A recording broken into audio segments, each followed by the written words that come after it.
നമസ്കാരം. Middle east വാർത്തകൾ തുടങ്ങുന്നു. ആദ്യം നോക്കാം പ്രധാന തലക്കെട്ടുകൾ. ഹജ്ജ് കർമ്മങ്ങൾക്ക് നാളെ തുടക്കം. തീർത്ഥാടകർ ഇന്നും നാളെയുമായി മിനയിലേക്ക് നീങ്ങും. ഹജ്ജ് നിർവഹിക്കുന്നത് ഏകദേശം 18 ലക്ഷത്തോളം തീർത്ഥാടകർ. ഇന്ത്യയിൽ നിന്ന് ഹജ്ജിനെത്തിയത് 1,22,518 പേർ.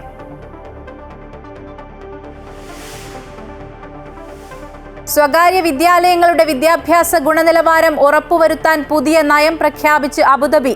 അധ്യാപകരുടെ നിലവാരം വിദ്യാലയങ്ങൾ തുടർച്ചയായി പരിശോധിക്കണമെന്നും വിലയിരുത്തണമെന്നും നിർദ്ദേശം.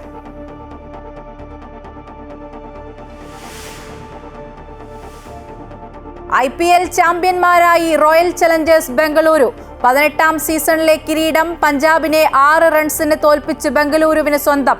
191 റൺസ് പിന്തുടർന്ന പഞ്ചാബിന് 20 ഓവറിൽ എടുക്കാൻ കഴിഞ്ഞത് 7 വിക്കറ്റിന് 184 റൺസ് മാത്രം. ബംഗളൂരുവിന്റെ ടോപ്പ് സ്കോറർ 43 റൺസ് എടുത്ത വിരാട് കോഹ്ലി.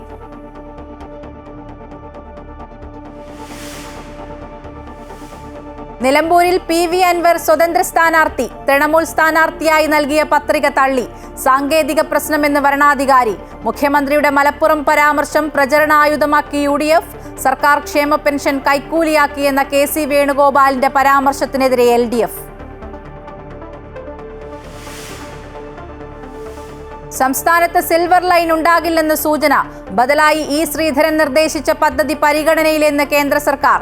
ശ്രീധരൻ ഡൽഹിയിലെത്തി കേന്ദ്രമന്ത്രി അശ്വിനി വൈഷ്ണവിനെ കണ്ടു. അങ്കമാലി ശബരി റെയിൽപാത യാഥാർത്ഥ്യമാക്കാനും തീരുമാനം. കേന്ദ്ര വിദഗ്ധ സംഘം കേരളത്തിലെത്തും. ദേശീയപാത തകർന്ന വിഷയത്തിൽ മുഖ്യമന്ത്രി നാളെ നിതിൻ ഗഡ്കരിയെ കാണും.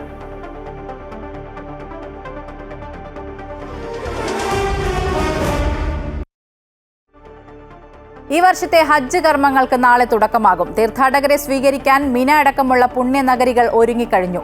സൗദിയുടെ ഹെൽത്ത്, ട്രാഫിക് അടക്കമുള്ള എല്ലാ മന്ത്രാലയങ്ങളും പൂർണ്ണ സജ്ജമാണ്. സൗദി സുരക്ഷാ സേനയും ഒരുക്കങ്ങൾ പൂർത്തിയാക്കിയിട്ടുണ്ട്. ഈ വർഷത്തെ ഹജ്ജ് കർമ്മങ്ങൾക്ക് നാളെ തുടക്കമാകും. തമ്പുകളുടെ നഗരമായ മിനയും അറഫയും അടക്കമുള്ള എല്ലാ പുണ്യനഗരങ്ങളും എല്ലാ അർത്ഥത്തിലും ഹാജിമാരെ സ്വീകരിക്കാൻ സജ്ജമായിട്ടുണ്ട്. പുണ്യഭൂമി പൂർണ്ണമായും സൗദി സുരക്ഷാ സേനയുടെ നിയന്ത്രണത്തിലായിട്ടുണ്ട്. പുണ്യനഗരിയിലേക്ക് തസ്രിയുള്ളവർക്ക് മാത്രമാണ് പ്രവേശനം. കർശന പരിശോധനയാണ് മക്ക ചെക്ക് പോസ്റ്റിൽ നടക്കുന്നത്. ഇതുവരെ 2 ലക്ഷത്തോളം പേരെയാണ് തസ്രിയില്ലാത്തതിന്റെ പേരിൽ തിരിച്ചയച്ചത്. 17 ലക്ഷത്തോളം വിദേശ ഹജ്ജ് തീർത്ഥാടകർ മക്കയിൽ എത്തിക്കഴിഞ്ഞു. ഈ വർഷം ഏകദേശം ആഭ്യന്തര തീർത്ഥാടകർ അടക്കം 18 ലക്ഷത്തോളം പേരാണ് ഹജ്ജ് ചെയ്യുക. 1,22,518 തീർത്ഥാടകരാണ് ഇത്തവണ ഇന്ത്യയിൽ നിന്ന് ഹജ്ജിനെത്തിയത്. ഇന്ത്യൻ ഹാജിമാരോട് ചൊവ്വാഴ്ച രാത്രി തന്നെ മിനയിലേക്ക് നീങ്ങാൻ ഇന്ത്യൻ ഹജ്ജ് മിഷൻ നിർദ്ദേശം നൽകിയിട്ടുണ്ട്. ബുധനാഴ്ച രാത്രി മിനയിൽ രാപ്പാർക്കുന്ന ഹാജിമാർ വ്യാഴാഴ്ച പുലർച്ചെ അറഫയിലേക്ക് നീങ്ങും. വ്യാഴാഴ്ചയാണ് ഹജ്ജിന്റെ സുപ്രധാന ചടങ്ങായ അറഫ സംഗമം. സുൽഫിഖ്റോദായ്, അമൃത ന്യൂസ്, ജിദ്ദ. സ്വകാര്യ വിദ്യാലയങ്ങളുടെ വിദ്യാഭ്യാസ ഗുണനിലവാരം ഉറപ്പുവരുത്തുന്നതിനായി പുതിയ നയം പ്രഖ്യാപിച്ച് അബുദാബി വിജ്ഞാന വിദ്യാഭ്യാസ വകുപ്പ്. അധ്യാപകരുടെ നിലവാരം തുടർച്ചയായി പരിശോധിക്കാനും വിലയിരുത്താനും വിദ്യാലയങ്ങൾ ശ്രദ്ധ പുലർത്തണമെന്ന് പുതിയ നയം നിർദ്ദേശിക്കുന്നു. വിദ്യാലയങ്ങളുടെ ഗുണനിലവാരം ഉയർത്തുന്നതിനും അധ്യാപകരെ അതിനായി പിന്തുണയ്ക്കുന്നതിനുമുള്ള നിർദ്ദേശങ്ങൾ അടങ്ങുന്നതാണ് അബുദാബി വിജ്ഞാന വിദ്യാഭ്യാസ വകുപ്പ് പുറത്തിറക്കിയ പുതിയ വിദ്യാഭ്യാസ നയം. വിദ്യാഭ്യാസ മന്ത്രാലയത്തിന്റെ ചട്ടക്കൂടുകളും മാനദണ്ഡങ്ങളും അടിസ്ഥാനമാക്കിയും അന്താരാഷ്ട്ര നിലവാരം ഉറപ്പാക്കുന്നതുമായ വിദ്യാഭ്യാസ പദ്ധതി സ്കൂളുകൾ നടപ്പാക്കണമെന്ന് നയം നിർദ്ദേശിക്കുന്നു. അധ്യാപനത്തിന്റെയും പഠനത്തിന്റെയും ഏറ്റവും ഉയർന്ന നിലവാരം സ്കൂളുകൾ ഉറപ്പാക്കണം. അധ്യാപകരുടെ പ്രതിബദ്ധത പ്രകടമാക്കും വിധം ഗുണനിലവാരമുള്ള വിദ്യാഭ്യാസം കുട്ടികൾക്ക് നൽകണം. വിദ്യാഭ്യാസ മൂല്യങ്ങളും ധാർമ്മികതയും പ്രതിഫലിപ്പിക്കുന്നതാകണം പാഠ്യപദ്ധതി. വിദ്യാർത്ഥികളിൽ ദേശീയ സ്വത്വബോധം വളർത്തുന്നുണ്ടെന്നും കുട്ടികളുടെ കഴിവുകൾ നിരന്തരം വികസിക്കുന്നുണ്ടെന്ന് ഉറപ്പാക്കണമെന്നും നയം നിഷ്കർഷിക്കുന്നു. അധ്യാപകർ ആവശ്യമായ യോഗ്യതകളുള്ളവരും ആഴത്തിലുള്ള വിഷയ പരിജ്ഞാനമുള്ളവരും ഫലപ്രദമായ അധ്യാപന കഴിവുകൾ പ്രകടിപ്പിക്കുന്നവരും ആയിരിക്കണം. പരസ്പര ബഹുമാനവും വിശ്വാസവും കുട്ടികളിൽ വളർത്തുന്ന വിധമായിരിക്കണം അധ്യാപനം. കൂടുതൽ ശ്രദ്ധ കൊടുക്കേണ്ട വിദ്യാർത്ഥികൾ, ഭിന്നശേഷിയുള്ളവർ, വിവിധ ഭാഷകൾ സംസാരിക്കുന്ന കുട്ടികൾ എന്നിവരുമായി ഒരുപോലെ ഇടപഴകാൻ അധ്യാപകർക്ക് സാധിക്കണമെന്നും പുതിയ നയം നിർദ്ദേശിക്കുന്നു. വൈവിധ്യമാർന്ന പഠന ശൈലികളും വിദ്യാർത്ഥികളുടെ വ്യക്തിഗത ആവശ്യങ്ങളും ഉൾക്കൊള്ളുന്ന വിദ്യാഭ്യാസ രീതി ഉണ്ടാവണമെന്നും നിർദ്ദേശങ്ങളിൽ വ്യക്തമാക്കുന്നു. Amrita news, Abu Dhabi. നിലമ്പൂരിൽ തൃണമൂൽ കോൺഗ്രസ് സ്ഥാനാർത്ഥിയായുള്ള PV അൻവറിന്റെ പത്രിക തള്ളി. സ്വതന്ത്രനായി മത്സരിക്കാം. നാമനിർദ്ദേശ പത്രികയിൽ സൂക്ഷ്മ പരിശോധന പൂർത്തിയായി. നിലവിൽ 18 സ്ഥാനാർത്ഥികൾ മത്സരരംഗത്തുണ്ട്.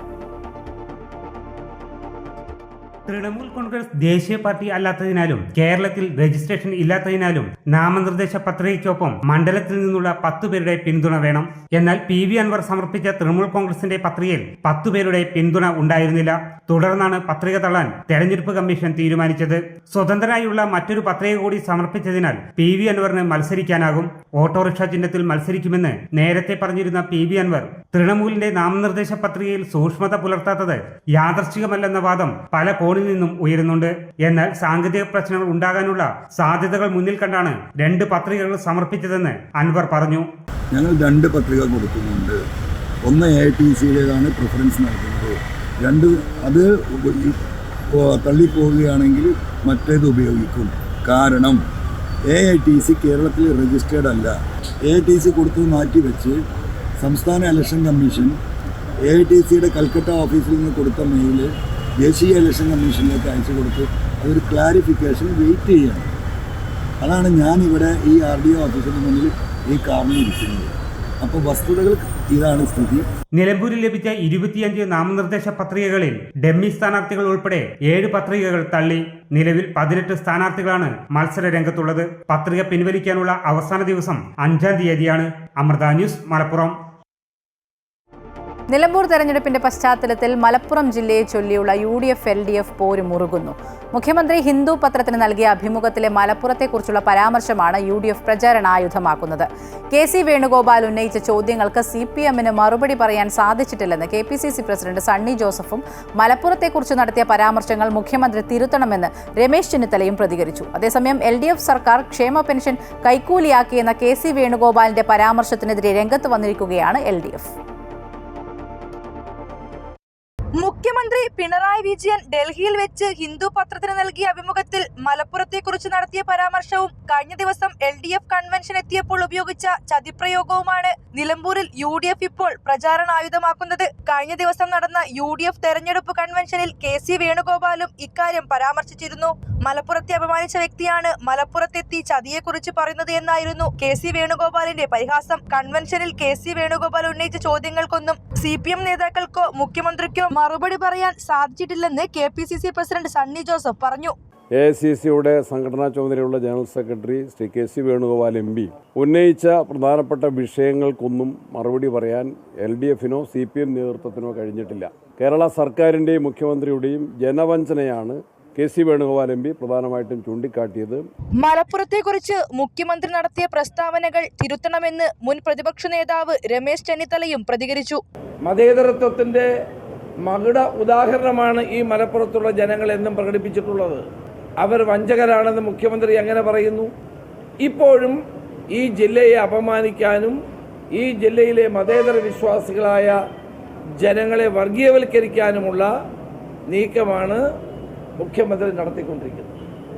ഇതൊന്നും നിലമ്പൂരിൽ ചെലവാകാൻ പോകുന്നില്ല. ഈ വർഗീയമായ പരാമർശങ്ങൾ മുഖ്യമന്ത്രി വാസ്തവത്തിൽ പിൻവലിക്കുകയാണ് വേണ്ടത്. UDF കൺവെൻഷനിൽ സർക്കാർ ക്ഷേമ പെൻഷൻ കൈക്കൂലിയാക്കുന്നു എന്ന KC വേണുഗോപാലിന്റെ പ്രതികരണമാണ് ഇതിനെ പ്രതിരോധിക്കാൻ LDF ഉപയോഗിക്കുന്നത്. സാധാരണക്കാരുടെ ജീവിതത്തെ KC വേണുഗോപാൽ അപഹസിക്കുകയാണെന്നാണ് നേതാക്കളുടെ പ്രതികരണം. KC വേണുഗോപാലിന്റെ പ്രസ്താവനയ്ക്കെതിരെ LDF പ്രവർത്തകർ നിലമ്പൂർ ടൗണിൽ പ്രകടനവും നടത്തി. നിലമ്പൂർ തിരഞ്ഞെടുപ്പിന് ദിവസങ്ങൾ അടുക്കുംതോറും മലപ്പുറത്തെക്കുറിച്ചുള്ള മുന്നണികളുടെ വാദപ്രതിവാദങ്ങളും ചൂടുപിടിക്കുകയാണ്. അമൃത ന്യൂസ്, മലപ്പുറം. നിലമ്പൂർ തെരഞ്ഞെടുപ്പ് ആവേശത്തിലേക്ക്. UDF-LDF സ്ഥാനാർത്ഥികളുടെ ഇന്നത്തെ പ്രചാരണം പോത്തുകല്ല് പഞ്ചായത്തിലും NDA സ്ഥാനാർത്ഥിയുടെ പ്രചാരണം നിലമ്പൂർ നഗരത്തിലും നടന്നു. തൃണമൂൽ കോൺഗ്രസ് സ്ഥാനാർത്ഥിയായുള്ള നാമനിർദ്ദേശ പത്രിക തെരഞ്ഞെടുപ്പ് കമ്മീഷൻ തള്ളിയതോടെ സ്വതന്ത്ര സ്ഥാനാർത്ഥിയായി കളത്തിലിറങ്ങാനുള്ള ഒരുക്കത്തിലാണ് PV അൻവർ. പോത്തുകൽ പഞ്ചായത്തിലെ വിവിധയിടങ്ങളിലായിരുന്നു LDF UDF സ്ഥാനാർത്ഥികളുടെ പ്രചാരണം. കഴിഞ്ഞ ദിവസം നടന്ന UDF കൺവെൻഷനിൽ നിന്നും പാണക്കാട് കുടുംബം മാറി നിന്നെന്ന വിവാദത്തിനിടെ മലപ്പുറം മുസ്ലിം ലീഗ് ജില്ലാ പ്രസിഡന്റ് അബ്ബാസ് അലി തങ്ങളാണ് UDF സ്ഥാനാർത്ഥി ആര്യാടൻ ഷൗക്കത്തിന്റെ പ്രചാരണം മുണ്ടേരിയിൽ ഉദ്ഘാടനം ചെയ്തത്. നേരത്തെ നിശ്ചയിച്ചിരുന്ന ഒഴിവാക്കാനാകാത്ത പരിപാടി ഉണ്ടായതിനാലാണ് കഴിഞ്ഞ ദിവസം UDF കൺവെൻഷനിൽ പങ്കെടുക്കാൻ സാധിക്കാതിരുന്നതെന്നും നിലമ്പൂരിൽ ആര്യാടൻ ഷൗക്കത്ത് വൻ ഭൂരിപക്ഷത്തോടെ വിജയിക്കുമെന്നും അബ്ബാസ് അലി തങ്ങൾ പറഞ്ഞു. പിന്നെ നേരത്തെ ഡേറ്റുകൾ കൊടുത്താണ്. ഇന്ന് പ്രചരണ ജാഥക്ക് വരാം. ഇനിയും തുടർന്നുള്ള ദിവസങ്ങളിലും വളരെ സജീവമായി എല്ലാവരും ഉണ്ടാവും. ഇന്നലെ മുസ്ലിം ലീഗിൻ്റെ സമുന്നതരായ എല്ലാ നേതാക്കളും ആ കൺവെൻഷനിൽ പങ്കെടുത്തിട്ടുണ്ട്. അത് ചിലർ അതിനെ തെറ്റിദ്ധരിപ്പിക്കുന്ന രീതിയിൽ ഒരു വാർത്ത ചമച്ചതാണ്. സർക്കാരിനെതിരെയുള്ള പോരാട്ടമാണ് നിലമ്പൂർ തെരഞ്ഞെടുപ്പെന്നും UDF വലിയ ഭൂരിപക്ഷത്തോടെ വിജയിക്കുമെന്നും ആര്യാടൻ ഷൗക്കത്തും പ്രതികരിച്ചു.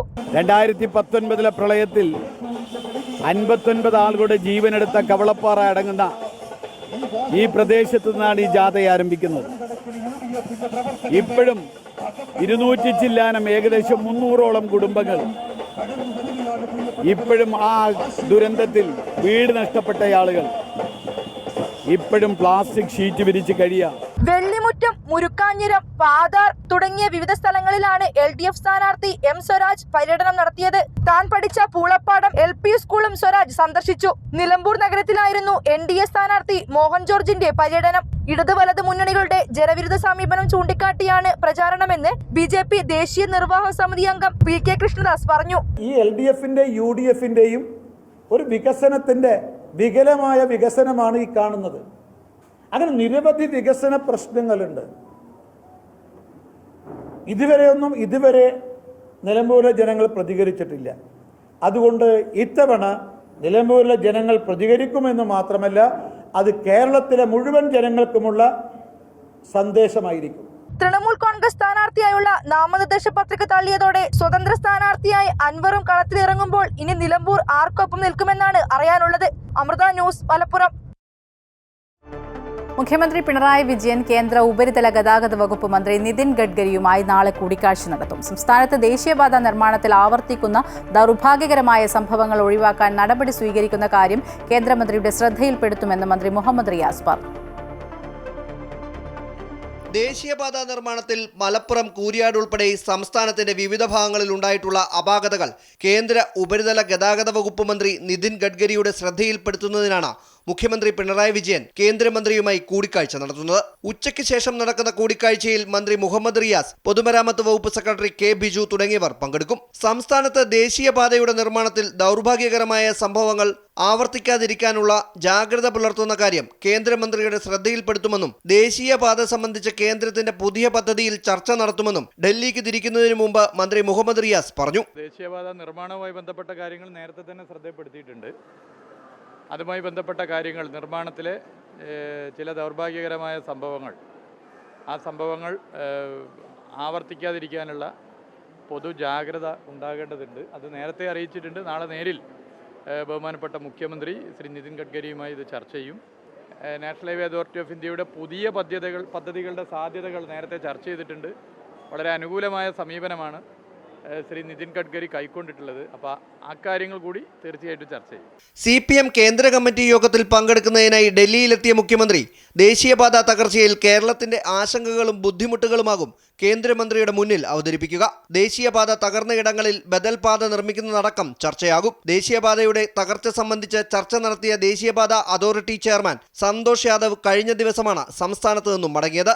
ഇക്കാര്യത്തിൽ സംസ്ഥാന സർക്കാരിന്റെ ആവശ്യം ഉൾപ്പെടുന്ന റിപ്പോർട്ട് അദ്ദേഹം കേന്ദ്രമന്ത്രിക്ക് സമർപ്പിക്കും. അതേസമയം ദേശീയപാതയുമായി ബന്ധപ്പെട്ട പുതിയ പദ്ധതികൾ അനുവദിക്കാനുള്ള കേന്ദ്ര സർക്കാർ നീക്കം വേഗത്തിലാക്കാനുള്ള ശ്രമം മുഖ്യമന്ത്രി പിണറായി വിജയന്റെ ഭാഗത്തുനിന്നും ഉണ്ടാകും. അമൃത ന്യൂസ്, തിരുവനന്തപുരം.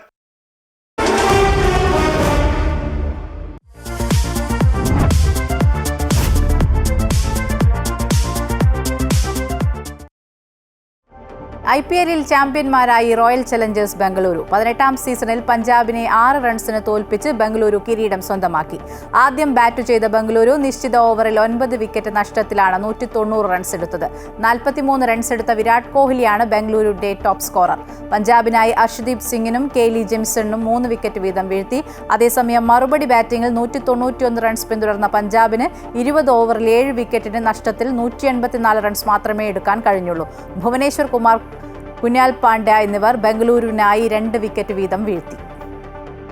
വ്യാപാര സ്ഥാപനങ്ങളിൽ സംസം വെള്ളത്തിന്റെ വിൽപ്പന തടഞ്ഞ് ഷാർജ നഗരസഭ. ബലിപ്പെരുന്നാൾ ദിവസങ്ങളിൽ ഭക്ഷ്യസുരക്ഷ ഉറപ്പുവരുത്തുന്നതിനും വ്യാജ ഉൽപ്പന്നങ്ങൾ ഉപഭോക്താക്കളിൽ എത്തുന്നത് തടയുന്നതിന്റെയും ഭാഗമായാണ് ഈ നീക്കം. ഇതുമായി ബന്ധപ്പെട്ട് കർശന പരിശോധന എമിറേറ്റിലുടനീളം ആരംഭിച്ചുവെന്ന് ഷാർജ മുനിസിപ്പാലിറ്റി അറിയിച്ചു.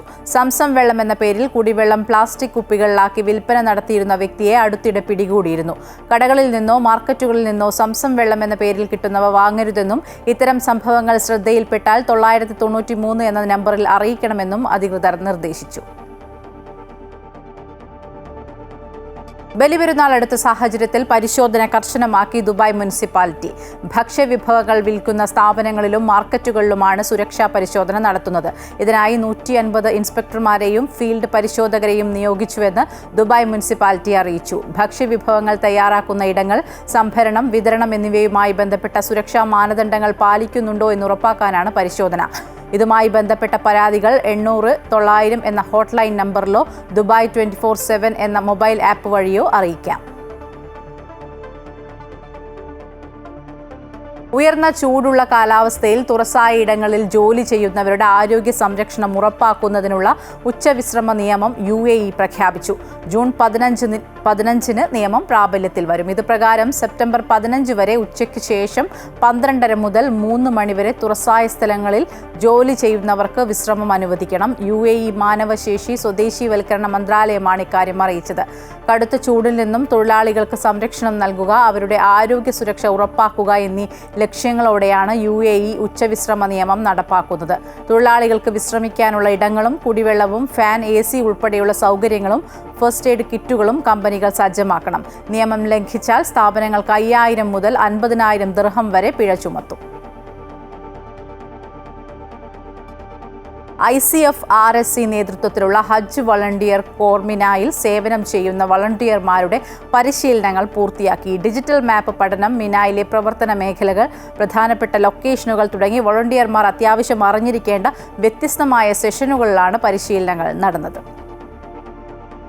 ഈ വർഷത്തെ ഹജ്ജ് തീർത്ഥാടകരെ സേവിക്കുന്നതിന്റെ ഭാഗമായി ICF RSC നേതൃത്വത്തിലുള്ള ഹജ്ജ് വളണ്ടിയർ കോർ രജിസ്റ്റർ ചെയ്ത മുഴുവൻ വളണ്ടിയർമാരും സൗദിയിലെ വിവിധ കേന്ദ്രങ്ങളിലായി 2 ഘട്ട പരിശീലനങ്ങൾ പൂർത്തിയാക്കിയതായി ഭാരവാഹികൾ പറഞ്ഞു. സൗദിയിലെ എല്ലാ സോൺ തലങ്ങളിലും 2 ട്രെയിനിങ്ങുകൾ പൂർത്തീകരിക്കുകയും ഇങ്ങനെ ട്രെയിനിങ്ങിൽ പങ്കെടുത്ത പരിശീലനത്തിൽ പങ്കെടുത്ത വിദഗ്ധരായ വളണ്ടിയർമാരെയാണ് നാം മിനയിലും മറ്റു സ്ഥലങ്ങളിലെല്ലാം വിന്യസിക്കാൻ ഉദ്ദേശിക്കുന്നത്. വീൽ ചെയർ സേവനങ്ങൾ, medical wing, help desk, scholars wing, missing Haji's coordination team തുടങ്ങി വ്യത്യസ്ത സംവിധാനങ്ങളോട് കൂടി മീന ഓപ്പറേഷൻ ദിവസങ്ങളിൽ മിനായിൽ ക്യാമ്പ് സജ്ജമാക്കാൻ കഴിയുമെന്നാണ് പ്രതീക്ഷിക്കുന്നതെന്ന് ഭാരവാഹികളായ മൊഹസിൻ സഖാഫി, യഹിയ ഖലീൽ നൂറാനി, മൻസൂർ ചുണ്ടമ്പറ്റ തുടങ്ങിയവർ പറഞ്ഞു. സുൽഫിഖുറദായ്, അമൃത ന്യൂസ്, ജിദ്ദ. ബലിപെരുന്നാൾ പ്രമാണിച്ച് രാജ്യത്തെ വിവിധ ജയിലുകളിലുള്ള 963 തടവുകാർക്ക് UAE president Sheikh Mohamed bin Zayed Al Nahyan മോചനം അനുവദിച്ചു. ഇവരുമായി ബന്ധപ്പെട്ട തടവ് ശിക്ഷ നടപ്പാക്കുന്നതിനുണ്ടായ സാമ്പത്തിക ബാധ്യതകളും സർക്കാർ ഏറ്റെടുക്കും. തടവുകാരെ സാമൂഹിക ജീവിതത്തിലേക്ക് തിരിച്ചെത്തിക്കുന്നതിനും കുടുംബ ബന്ധങ്ങൾ ശക്തിപ്പെടുത്തുന്നതിനും സമൂഹത്തിൽ കാരുണ്യവും ക്ഷമയും വളർത്തുന്നതിനുമുള്ള ശ്രമത്തിന്റെ ഭാഗമായാണ് തടവുകാർക്ക് മോചനം അനുവദിച്ചത്. ഹജ്ജ് തീർത്ഥാടകർക്ക് ആതുര സേവനവുമായി ഈ വർഷവും അബീർ മെഡിക്കൽ ഗ്രൂപ്പ് പുണ്യനഗരമായ മിനായിൽ സജ്ജമായി. സൗദി ആരോഗ്യ മന്ത്രാലയത്തിന്റെയും ഹജ്ജ് ഉംറ മന്ത്രാലയത്തിന്റെയും അംഗീകാരത്തോടെ ഹജ്ജ് തീർത്ഥാടകർക്ക് പൂർണ്ണമായും സൗജന്യമായിട്ടാണ് ആരോഗ്യ സേവനങ്ങൾ നൽകുന്നതിനായി urgent medical care clinic Abeer മിനായിൽ പ്രവർത്തനം ആരംഭിച്ചിട്ടുള്ളതെന്ന് Abeer medical group president Muhammad Alungal പറഞ്ഞു. സൗദി ആരോഗ്യ മന്ത്രാലയം അബീർ മെഡിക്കൽ ഗ്രൂപ്പ് തെരഞ്ഞെടുത്തതിൽ സന്തോഷമുണ്ടെന്നും ആലുങ്ങൽ കൂട്ടിച്ചേർത്തു. മിനായിൽ 520 നമ്പർ സ്ട്രീറ്റിൽ 5505 നമ്പർ ടെന്റിലാണ് അബീർ ക്ലിനിക് പ്രവർത്തിക്കുന്നത്. സേവന സന്നദ്ധരായ ഡോക്ടർമാരുടെയും നഴ്സിംഗ്, പാരാമെഡിക്കൽ, ഫാർമസി സ്റ്റാഫിന്റെയും സേവനം 24 മണിക്കൂറും ലഭ്യമായിരിക്കുമെന്നും ആംബുലൻസ് സൗകര്യവും ലഭ്യമെന്നും അബീർ മാനേജ്മെന്റ് അറിയിച്ചു. ഹാജിക്ക് വിദഗ്ധ ചികിത്സ ആവശ്യമായി വരുന്ന പക്ഷം അബീറിന്റെ മക്കയിലെ ആശുപത്രിയായ സൗദി നാഷണൽ ഹോസ്പിറ്റലിൽ സൗകര്യമൊരുക്കുമെന്നും ഹജ്ജ് പൂർത്തീകരിച്ച് ഹാജിമാർ മിന വിടുന്നതുവരെ ക്ലിനിക് മുഴുവൻ സമയവും പ്രവർത്തിക്കുമെന്നും മാനേജ്മെന്റ് വ്യക്തമാക്കി. കുവൈറ്റിൽ ജ്വല്ലറി കമ്പനിയിൽ നിന്ന് 8 ലക്ഷത്തിലധികം ദിനാറിന്റെ ആഭരണങ്ങളും പണവും മോഷ്ടിച്ച കേസിൽ ഒരു ഇന്ത്യക്കാരനുൾപ്പെടെ 4 പേർക്ക് തടവ് ശിക്ഷ.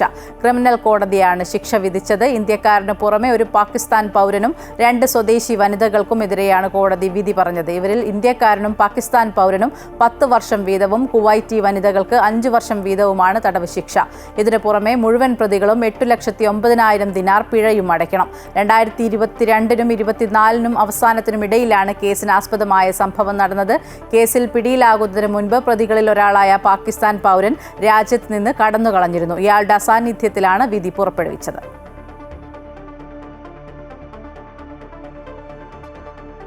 കുവൈറ്റിൽ കഴിഞ്ഞ ദിവസം തീപിടുത്തത്തെ തുടർന്ന് 6 പേരുടെ മരണത്തിനിടയാക്കിയ സംഭവത്തിന് പിന്നാലെ റിഗായ് പ്രദേശത്ത് അഗ്നിരക്ഷാ സേനയുടെ നേതൃത്വത്തിൽ വ്യാപക പരിശോധന.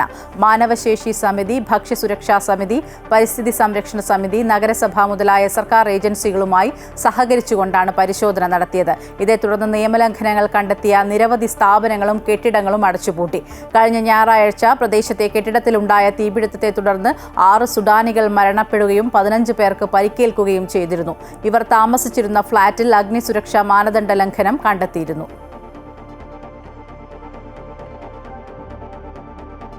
കുവൈറ്റിലെ സ്ഥാപനങ്ങൾക്കും കമ്പനികൾക്കും അവരുടെ യഥാർത്ഥ ഉടമകളുടെ വിവരങ്ങൾ വെളിപ്പെടുത്തുന്നതിന് 10 ദിവസത്തെ അന്തിമ സമയപരിധി അനുവദിച്ചതായി വാണിജ്യ വ്യവസായ മന്ത്രാലയം. നിയമപരമായ പിഴകൾ ഒഴിവാക്കുന്നതിനാണ് ഈ നടപടി. കള്ളപ്പണം വെളുപ്പിക്കലും ഭീകരവാദ ഫണ്ടിംഗും തടയുന്നതിനുള്ള അന്താരാഷ്ട്ര മാനദണ്ഡങ്ങളുമായി ഒത്തുപോകുന്നതിനും സുതാര്യത വർദ്ധിപ്പിക്കുന്നതിനും വേണ്ടിയാണ് ഈ നീക്കമെന്ന് മന്ത്രാലയം അറിയിച്ചു. ആവശ്യപ്പെട്ട വിവരങ്ങൾ സമർപ്പിക്കുന്നതിൽ പരാജയപ്പെട്ടാൽ സാമ്പത്തിക പിഴകൾ ചുമത്തുമെന്നും യഥാർത്ഥ ഉടമയെ വെളിപ്പെടുത്തുന്നത് നിർബന്ധിത നിയമപരമായ ആവശ്യകതയാണെന്നും മന്ത്രാലയം മുന്നറിയിപ്പ് നൽകി. രാജ്യത്ത് കോവിഡ് കേസുകൾ വർദ്ധിക്കുന്നു. നിലവിൽ 4000-ലേറെ കേസുകളാണ് റിപ്പോർട്ട് ചെയ്തത്. സംസ്ഥാനത്തും കോവിഡ് കേസുകളുടെ എണ്ണം കൂടുകയാണ്. ഈ സാഹചര്യത്തിൽ ജാഗ്രതാ നിർദ്ദേശങ്ങൾ അടങ്ങിയ സർക്കുലർ ആരോഗ്യവകുപ്പ് പുറത്തിറക്കി. രാജ്യത്ത് 4026 കോവിഡ് കേസുകളാണ് ഇതുവരെ റിപ്പോർട്ട് ചെയ്തത്. 24 മണിക്കൂറിനിടെ റിപ്പോർട്ട് ചെയ്തത് 65 കേസുകൾ. 5 കോവിഡ് മരണവും സ്ഥിരീകരിച്ചു. നിലവിൽ രാജ്യത്തെ കോവിഡ് കേസുകളിൽ 35% കേരളത്തിലാണ് റിപ്പോർട്ട് ചെയ്തിട്ടുള്ളത്. സംസ്ഥാനത്ത് 19 പേർ രോഗമുക്തരായി. ആക്റ്റീവ് കേസുകൾ 1416 കുറഞ്ഞു. കഴിഞ്ഞ 24 മണിക്കൂറിനിടെ കേരളത്തിൽ കോവിഡ് ബാധിച്ച് ഒരാളാണ് മരിച്ചത്. ഗുരുതര ന്യൂമോണിയ ബാധിതനായിരുന്ന 80കാരനാണ് മരിച്ചത്. പനിയുമായി ചികിത്സ തേടുന്നവർക്ക് കോവിഡ് ലക്ഷണങ്ങളുണ്ടോയെന്ന് പരിശോധിക്കണമെന്നും രോഗം ഗുരുതരമാകാൻ സാധ്യതയുള്ളവർക്ക് മാസ്ക് നിർബന്ധമാണെന്നും ആരോഗ്യവകുപ്പ് ഇറക്കിയ മാർഗനിർദ്ദേശത്തിൽ പറയുന്നു. COVID-19, ഇൻഫ്ലുവൻസ രോഗമുള്ളവർക്ക് അപായ ലക്ഷണങ്ങളുണ്ടോ എന്ന് ശ്രദ്ധിക്കണം. ലക്ഷണങ്ങളോടെ ആശുപത്രിയിൽ എത്തുന്നവർക്ക് ആന്റിജൻ ടെസ്റ്റ് നടത്തണം. ഫലം നെഗറ്റീവ് ആണെങ്കിൽ RT-PCR പരിശോധന നടത്തണം. കോവിഡ് രോഗികളെ ആശുപത്രികളിൽ പ്രത്യേക വാർഡിൽ പാർപ്പിക്കണമെന്നും മാർഗനിർദ്ദേശത്തിൽ പറയുന്നു. ആശുപത്രികളിൽ എല്ലാവരും മാസ്ക് ധരിക്കണം. ആശുപത്രി സംവിധാനങ്ങളുടെ പര്യാപ്തത അടിയന്തരമായി വിലയിരുത്തണം. എല്ലാ സ്വകാര്യ സർക്കാർ ആശുപത്രികളിലും മോക്ക് ഡ്രിൽ നടത്തണം തുടങ്ങിയ നിർദ്ദേശങ്ങളും സർക്കുലറിലുണ്ട്. അമൃത ന്യൂസ്, തിരുവനന്തപുരം. ഓപ്പറേഷൻ സിന്ദൂറിലെ നഷ്ടങ്ങൾക്കല്ല മറിച്ച് നേട്ടങ്ങൾക്കാണ് പ്രാധാന്യം നൽകേണ്ടതെന്ന് സംയുക്ത സേനാ മേധാവി ജനറൽ അനിൽ ചൗഹാൻ. പാകിസ്ഥാനെ ഇന്ത്യക്കെതിരെ കൂടുതൽ ഭീകരാക്രമണങ്ങൾ നടത്തുന്നതിൽ നിന്ന് തടയുക എന്നതായിരുന്നു ഓപ്പറേഷൻ സിന്ദൂറിന്റെ ലക്ഷ്യമെന്നും സംയുക്ത സേനാ മേധാവി വ്യക്തമാക്കി. പൂനെയിലെ സാവിത്രിഭായ് പൂലെ സർവകലാശാലയിൽ സംസാരിക്കുകയായിരുന്നു അദ്ദേഹം. പൂനെയിലെ സാവിത്രിഭായ് ഭൂലെ സർവകലാശാലയിൽ ഭാവിയിലെ യുദ്ധങ്ങളും യുദ്ധമുറകളും എന്ന വിഷയത്തിലാണ് സംയുക്ത സേനാ മേധാവി ജനറൽ അനിൽ ചൗഹാൻ പഹൽഗാം ഭീകരാക്രമണത്തിലെ ഇന്ത്യയുടെ സൈനിക നടപടി വിശദീകരിച്ചത്. ഓപ്പറേഷൻ സിന്ദൂറിനിടെ സായുധ സേനയ്ക്കുണ്ടായ നഷ്ടങ്ങൾക്കല്ല മറിച്ച് നേട്ടങ്ങൾക്കാണ് പ്രാധാന്യം നൽകേണ്ടതെന്ന് അദ്ദേഹം പറഞ്ഞു. പാകിസ്ഥാനെ ഇന്ത്യക്കെതിരെ കൂടുതൽ ഭീകരാക്രമണങ്ങൾ നടത്തുന്നതിൽ നിന്ന് തടയുക എന്നതായിരുന്നു ഓപ്പറേഷൻ സിന്ദൂറിന്റെ ലക്ഷ്യം.